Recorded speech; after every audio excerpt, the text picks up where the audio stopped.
Yan, lalabas tayo. Hello guys, nandito ulit tayo. Lalabas tayo. Maglalakad-lakad around city. The race to city. Ayan, tara. Ayan, magtapon muna tayo ng basura. Ayan, dito, available. Tapon. Ayan, saan tayo ngayon? Mag-aalas 7 na eh. Buwa. Mag-aalas 7 na. At yan, palo battery na naman yung camera ko. Dito tayo sa sa bridge nila, oh. You know? Ayan. Yan yung Asian restaurant. May sila, itong restaurant na to, may restaurant sila sa loob ng shopping mall. Tikman niyo. Kaso nga lang mahal ang bilihin doon. Ang order nila per plate 150 yata yung pinakamura. Oh, walang tao. Exercise. Ayoko mag-enroll dito. Mas gusto ko doon sa harapan ng bahay namin. Maganda doon. May sauna. Pwede ka mag-shower, maligo. Kung gusto mong makatipid ng sabon, shampoo, at saka pa water. At pa-blower mo na rin ang buhok mo doon. Mayroon lahat doon. yung pato. Lumalangoy. Kahit na nag-i-snow to, kasi kung umuulan ng snow, itong kanal na to nag-i-snow, nagpro-frost. Yung mga yung mga duck na yan or pato, lumalangoy pa rin. Hindi sila takot sa hindi sila takot sa snow. Lumalangoy pa rin sila. Iniisip ko, pag nangitlog sila, parang yung itlog nila, 'di ba, magiging frozen din. Ayan, malaking katanungan, saan nila inilalagay yung itlog nila? Tinatanong ko sa asawa ko yung paano yung mga itlog nila. Yun, pag nangingitlog nga sila, malaking katanungan. Kung sino maka-answer niyan, paano, saan nila itinatago yung itlog? Kasi yung tubig dito parang freezer, tsaka yung kanal na yan, yung tubig nag-i-stop na yan, nagiging frozen yan, tumitigas yan. Ang problema nga lang, yung mga pato, saan nila tinatago yung yung ano ba yun, yung itlog niya. Ako doon, akala ko malinis ang kanal na to, yung tumutulo doon, marumi, katapos kumisa may mga naliligo pa rito. Ayan, dito, ayan, yung tumutulo. Tapos dito, yung mga puti, naliligo pa sila sa kanal na to. Ayan, yun yung tumutulo, parang galing sa kusina. Ayan, yan yung parang galing kusina or somewhere in bathroom, I don't know. Nagiging puti yung yung tulo niya. O tingnan, nakikita niyo sa video. Yan. Di kayo makapaniwala, itong kanal na to diretso sa Germany. Ito may 100% kasi may nakita na kami, may mga naliligo rito. Diyos ko po, yung pala marumi, kala ko malinis. Ay nako, makikita mo na lang dyan mga matatanda na mga naliligo, hindi bata na. Tapos ngayon nakita ko, ayun, ang dumi-dumi pala, yung tulo ng tubig parang galing kusina or siya, I don't know, because parang may mga gulay-gulay pa na na mix. Yeah. Ay nako, yung kanal na yan direct to Germany. Yan, dito tayo. Ay diretso, ayun yung street na yan, diretso yan sa sa city. Dito tayo sa likod dumaan. Yan, dito tayo. At tingnan natin yung church kung open ngayon. At tayo ay pupunta doon. Tara. Ayan, may mga restaurant. Nagtatambay sila sa labas. Ito school to.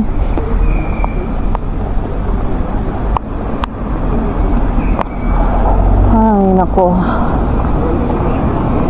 Mamaya natin ituloy ang vlog natin. Titirin natin ang battery. Ayan. Doon ang simbahan. Punta tayo doon sa simbahan. Dito ako dadaan. Dumaan ako rito kahapon. Doon tayo sa hagdanan. Kailangan matadtad yung malalaki kong bilbil. Ayan.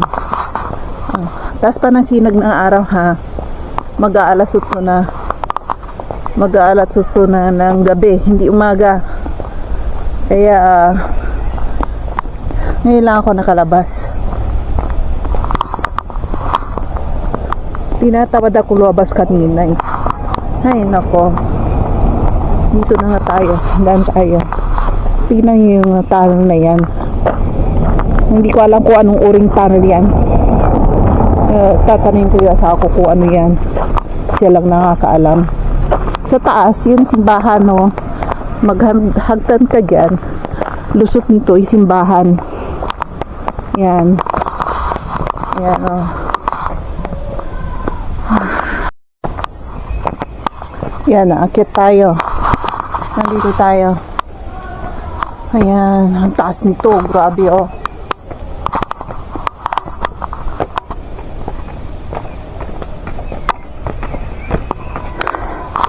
Ayan, may mga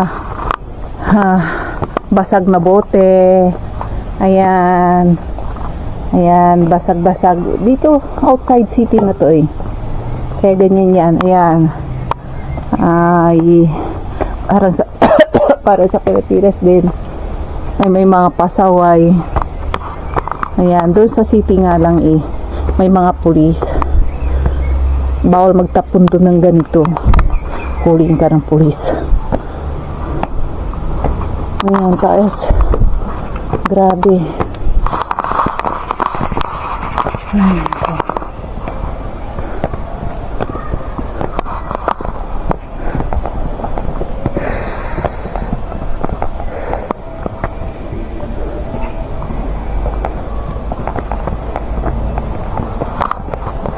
Ay, nako, ang taas. Malapit na. Malapit na tayo sa simbahan. Yan.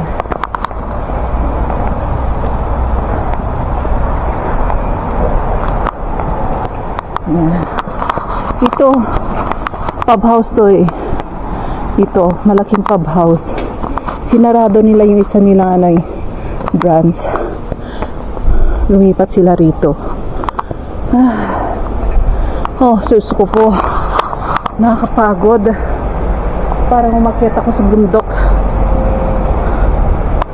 Ay, hinihingal ako. Naku po. Tara, makaupo na yung simbahan or patapos na. Ayan, nung oras na. Wait natin yung simbahan. Saglit lang tayo sa simbahan. Kahit doon lang sa entrance. Okay na yun. Ayan, doon. Ayan. May mga tao sa simbahan. Tara, punta tayo doon. Ayan. Punta tayo. Pasok tayo sa simbahan.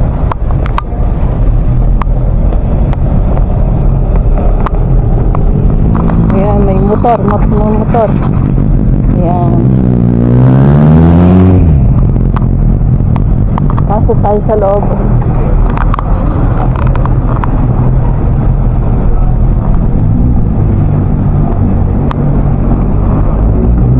Ayan, ganito mga tao rito.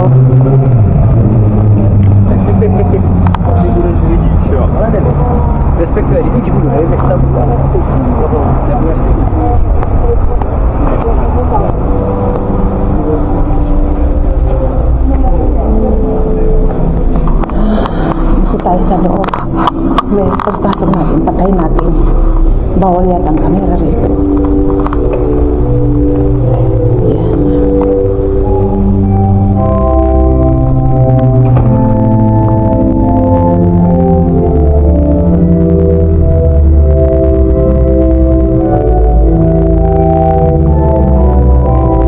Tapos na, simba. Ayan, yung nakita niyo yun, nagbabike. Nagbabike yan minsan, slow pa yan. Kumisa yung ibang nagbabike dito. Grabe kung magpatakbo. Ang bilis. Yan. Kaya kung naglalakad kayo rito, kuminsan, tignan niyo yung likod ninyo bago kayo tumawid doon sa kabila. Kasi kuminsan yung mga nagbabike, ang bilis magpatakbo.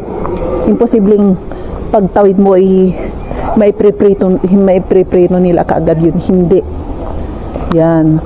Ito yung 90% na bilihan ng mga pa-expired na product at expired na 90% ang discount. Ayan, may music.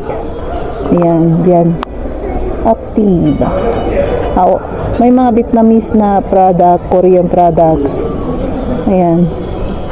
Ay, hindi na ako papasok doon. Sinintay ako ng asawa ko.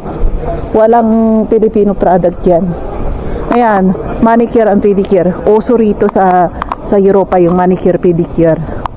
Ayan, yan ang mga inatupag ng mga kana rito. Manicure and pedicure. Pagandaan sila ng mga kuko rito. Ito, Boulevard. Ayan, bilihan ng second hand. Tara, doon tayo sa shopping mall. Diyan tayo. Ayun, lalaki ng mga cheese ko. Ayun, 30 kilos to. About isang Grand Moravia. Ayan. Gusto ko sana bumili para doon sa anak ko, sa restaurant niya. Ayan. Sarado na sila. Nagtanong kami rito kung magkano. Sabi niya around 8,000 or 10,000. Check rounds yun Kung ikakalkulit natin sa peso yun, mga 30,000 or 35,000. Depende. Yan. Mahal, no? Kailan mabawi mo yun? Sa mga customer. Ayan, daming tao ngayon, no? Tara.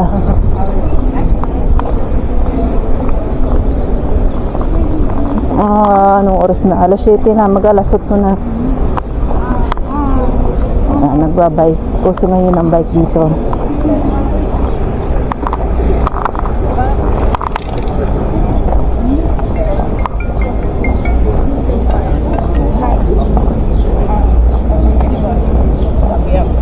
Ayan. Ayun yung kalapati,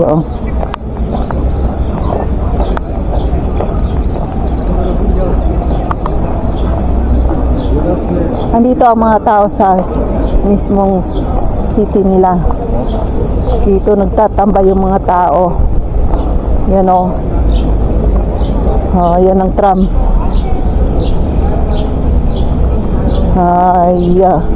Baka nandun na yung asawa ko sa loob ng groceryhan. Yan ang tram. Ay, nako.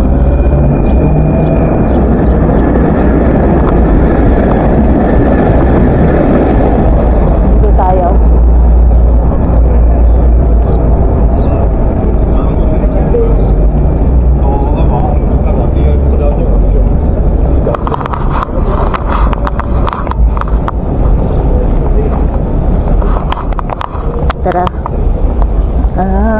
Punta tayo doon. Sarado na yung simbahan kanina nung pumasok ako. Kaya yun. Pinatay na nila ilaw nung pagpasok ko doon sa mga upuan sa loob. Ayun, dito tayo. Pero sarado na, tingnan nyo. Rosman, sarado na. Oo. At itong bakeryhan din, sarado na. Ganito rito sa gabi, boring dito sa gabi.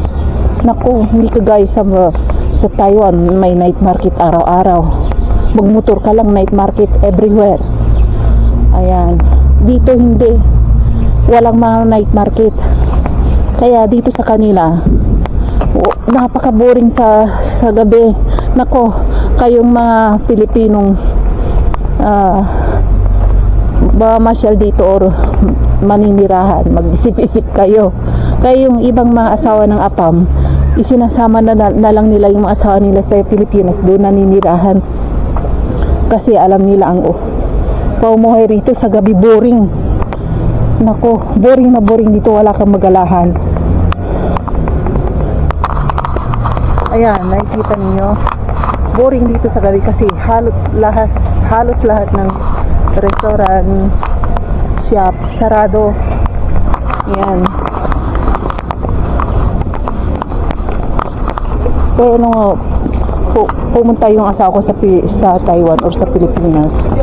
Siya sabi niya at night, sabi niya ganun. Lights everywhere. And building everywhere. Sabi niya ganun. Na doon niya nakikita kasi matataas na building. Hindi katulad dito. Bababa ng mga building. Yan. Ay, mamaya na tayo tingnan ko asawa kong nasa siya. Dito na yata.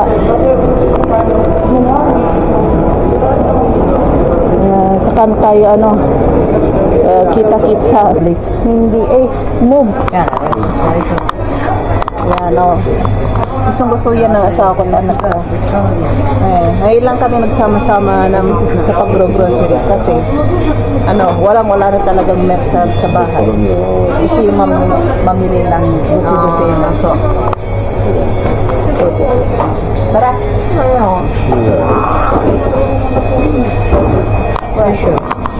River. It's in Lidl. 18 purun on. Yan, yung tonic na yan. Man ko na.